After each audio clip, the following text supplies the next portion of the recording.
Can't wake up from all scary dreams I no, I wasn't born without a heart.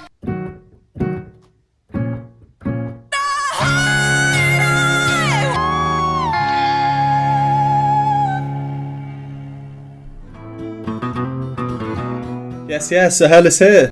Today we have our second FAOUZIA reaction. This is Born Without a Heart Stripped. Just like our first one, this is also a Patreon request, so thank you again, Chuck, for this one. My first reaction to FAOUZIA was You Don't Even Know Me, which was also my last reaction to her. Card for that is up here if you haven't seen that. I looked up the lyrics beforehand and they are certainly interesting, quite powerful actually. It's a song about emotional detachment caused by pain and suffering brought on by someone else. It's funny seeing lyrics before listening to the music because you have no idea how the lyrics are going to be set. And with lyrics such as these, I have a few questions. Will the music be upbeat and aggressive, or will it be much slower, calmer, more timid? In my previous and first reaction, we saw the range and the power behind her voice, particularly in those upper ranges with her chest voice. So I think let's just get straight into this one.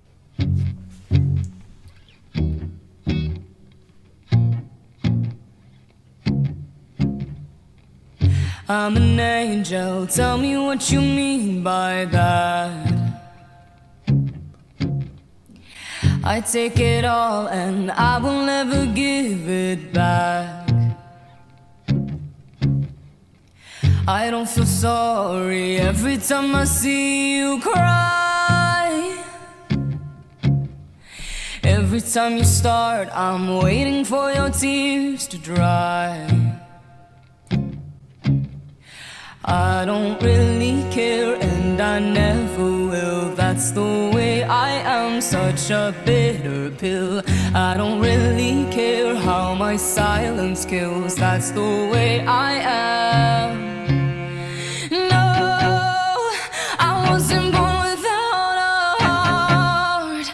I wasn't always like this. No, watch you break me. No, now you blame me, no. I wasn't born with all these scars, and that's what made me like this. No, can you blame me? No, I'm a nightmare, I know what you mean by that. I can't wake up from all scary dreams I Well, okay, so in my last reaction, I think I mentioned that my favourite parts were when she was singing powerfully up in the higher register using that chest voice of hers, or a bit of a blended voice. But I'm really enjoying this, and it's predominantly in her lower register. Naturally, that's less powerful, but the song is catchy. I can imagine the melody as a whole actually being sung with a kind of airy head voice. Or a low chest voice, as she is doing. Yeah, it's a nice song so far. Alright, well, as usual, let's go over and analyse what we've heard so far there. There's some good stuff. If you're not interested in the analysis, you can skip to the timestamp here. Before we get into the musical side, I just wanted to say the opening, I'm an angel, what do you mean by that, she says. There's this ring light behind her, almost like a halo. Now, I don't know if that's done on purpose or if it's just coincidence. We can't really see the ring light here and it's not above her head. I'm an angel, tell me what you mean by that. Either way though, I think it's quite cool cinematography. So, back to the opening, immediately catchy. We have this 4-chord pattern, nothing too snazzy going on.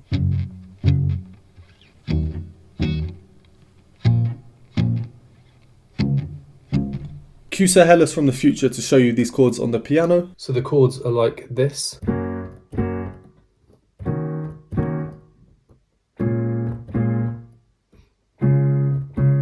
But in the song we hear a reduced version, which sounds like this.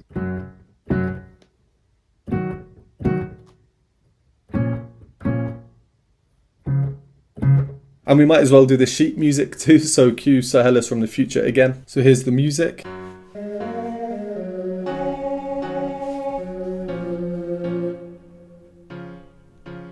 I've put her voice in the tenor clef. I did have it in the alto clef, but loads of red notes were appearing at the bottom saying it was out of the range. The voicing of the chords is nice. They're not making use of a big range or as many notes as they can be. It's purposefully reduced. Rhythmically, the chords are staccato disjointed, and we also have the muted guitar playing, which exaggerates this reduction. The vocal line too, there's something about it, it's just really nice. It descends down to this note here, this F.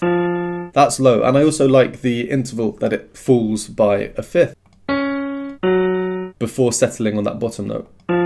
Then when she comes in for her second vocal line, there's been no added instrumentation, there's still no beat. So it's down to her vocal line to introduce some variety should she wish to not make it exactly the same as the first time we hear her sing.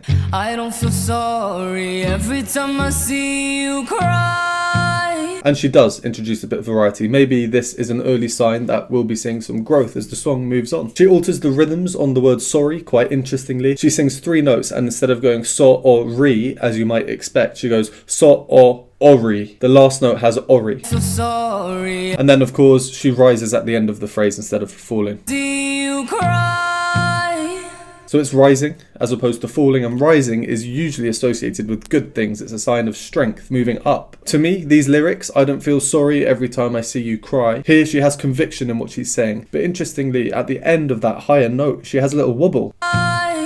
Then after this, she returns to the first melodic line she used. So that rise up on the word cry is sandwiched between these falling melodic lines. Then we get this entry here, and there are a nice couple of things that we hear. I don't really care and I never will. That's the way I am, such a bitter pill. Very catchy. The obvious thing is the cello that comes in, that's playing longer sustained notes. This contrasts her melody, which is frequently changing notes. We still don't have a beat, there's still no percussion. So to create some rhythmic variance, she opts for a hemiola. If you've seen my videos before, you'll know that a hemiola is where we get 3 beats played in the space of 2 beats previously. So on I don't reel of this phrase, I don't really care. I don't really care. If we just repeat I don't rear whilst clapping the previous 2 beats, it will sound like this. I don't rear, I don't rear, I don't rear, I don't rear. So it's 3 beats now that she's singing in the space of 2 beats. Let's hop into the music software to demonstrate what she does here. Don't worry if you can't read music, it's more for visual purposes. Again, cue Hairless from the future. Okay, so you'll see that there are 3 different sections here. The first section is what it sounds like with the use of these hemiolas. If she wasn't using hemiolas, which are indicated by these little dots after the note, a little dot just means that the note is 1.5 times its usual length. So if she wasn't doing that, and in standard rhythms, this is what it would sound like. On the repetition, you'll notice that it sounds slightly different again. I don't really care. Firstly, she starts a tiny bit later, indicated by this rest, and the reason for this is because the first half of the phrase, she uses the standard rhythms, the non-hemiola rhythms. These are shorter, so she includes the rest to account for the missing time. I've color-coded the same parts, so here, the red is the same as the standard rhythms here, and then halfway through the phrase, she switches to the hemiola on these 2 notes on really, which are the same as these 2 here, and that sounds like this. I don't really care. So she achieves a new low in terms of pitch on bitter pill. Such a bitter pill. That's low. And the choice of the word that she's using here to sink all the way down to the bottom of her register, bitter. Then after that we get this bit, and there are again some more obvious changes. Rhythmically, in the guitar, she's moved up in pitch in her full voice, and we get the cello playing the same note as the guitar, which is interesting. No, I wasn't born without a heart. They're keeping things harmonically quite reserved. The cello doesn't need to be playing the same note, but it is. And the video again flickering to emphasize this. And on that flicker, on the dum dum dum, we still don't have any beat. So everything else needs to do its job. The guitar and the cello here are stressing that dum dum dum. To me, it's quite an agitated feel. And on the back of that, at least to me, I think she's choosing to use agitated rhythms in her vocal melody. She starts some phrases before the bar or before the measure, such as here on I Wasn't Always Like This. Boom.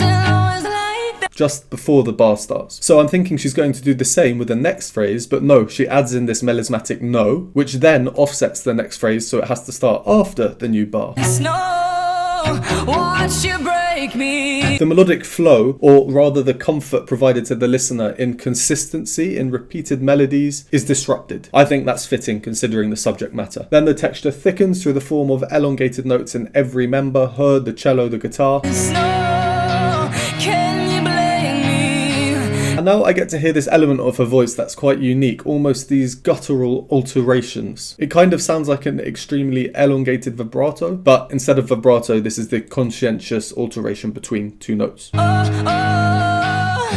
And of course that break off at the end, it really reminds me of Zombie by the Cranberries.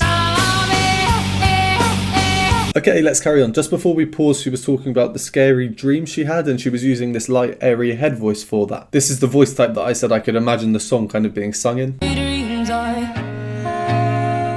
It also works nicely considering we've returned now at this point to the instrumentation we had towards the beginning. Very kind of reserved guitar and cello. And the interval between her voice there and the cello is interesting. I think it's quite cool. It's a diminished seventh, which looks like this.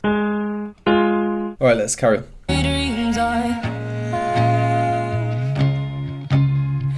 I don't really care and I never will. That's the way I am, such a bitter pill. I don't really care how my silence kills. That's the way I am.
Wow, very impressive display of range there. What a cool song, I think. What a cool song. That definitely kept me on my toes. I was sort of expecting things to happen that just never came, and things that were happening that I just was not expecting. Yeah. I like being kept on my toes like that. Alright, well, let's go over the musical side for that second half. So from where we continued, like I said, we returned to more how we were towards the beginning, but this time it's a bit different. The cello is playing at a higher pitch. We have additional guitar layers in there, also at a higher pitch, accompanying her melody. And I never will, that's the way I am. They're creating more contrast now because she's singing at the same pitch as before, which is low. So the whole song, it seems, is without percussion. I don't know why, I just thought maybe some would come in later on or in the second half. So it's because of this that FAOUZIA really makes the most of changing up the combinations of rhythms and textures between the voice and the instruments. For example, there are two sections here, let me find them, where she has the same melody, but the instruments are playing the two different variants we spoke about earlier. Instance 1. No, I wasn't born without a heart. And instance 2. No, I wasn't born with all these scars. The first was the more agitated variant, and the second was the more elongated, smooth variant. So there's this Eastern melisma sounding bit that she does that caught my attention. But then it's this bit afterwards that caught my attention much more. Firstly, the cello has this tremolo. To me, it's just this agitated feel. I'm going to use that word agitated again. But because there's no rhythm, every other part's rhythmic contributions are naturally more exposed. They carry more weight. So notice here how the rhythmic feel suddenly seems to completely change. I wasn't born like this, but hurt people. It feels like the rhythmic meter is just suddenly more free. Like the time signature has changed from the common time 1, 2, 3, 4. It hasn't changed, it's just very cleverly arranged to put stresses on rhythms and beats where they just shouldn't be or where we're not expecting them to be. And also the parts are moving in ways such as we would not expect. Let's play it back and I'll just keep counting it in common time over it. So we'll see how before and afterwards that we do match up at the end, but the bit in the middle just seems off. 2, 3, 4, 1, 2, 3, 4, 1, 2, 3, 4, 1, 2, 3, 4, 1, 2, 3, 4, 1, 2, 3, 4, 1, 2, 3, 4, 1, 2, 3, 4. So you see how it does match back up overall. It's a clever part of the song here. It completely throws us off from a rhythmic standpoint and it acts as a nice breakaway from the rest of the song almost. It's different. Then we get some more melismatic, anguished sounding O's from her, which I think really serve the purpose of being a display of her vocal abilities. But the cello that we'll hear is now playing the most basic rhythms you can be playing. 1, 2, 3, 4.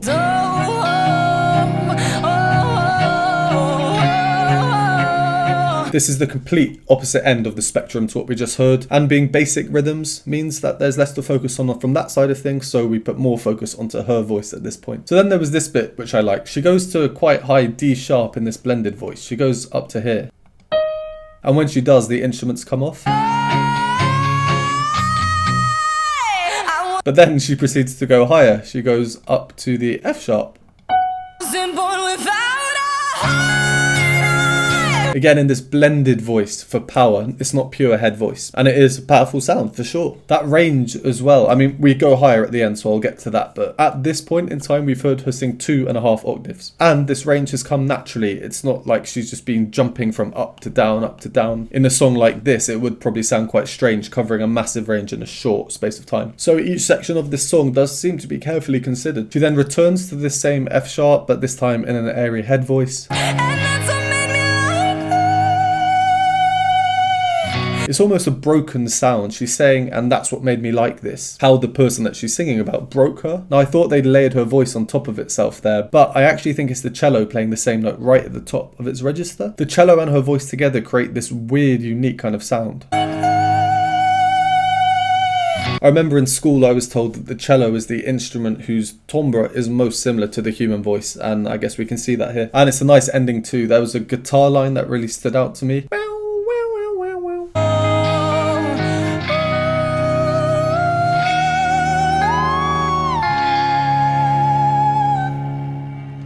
And of course her finishing on the C sharp, which is one note off the piano, so an octave above this. That's 1/2 step above the infamous quartet from Allegri's Miserere.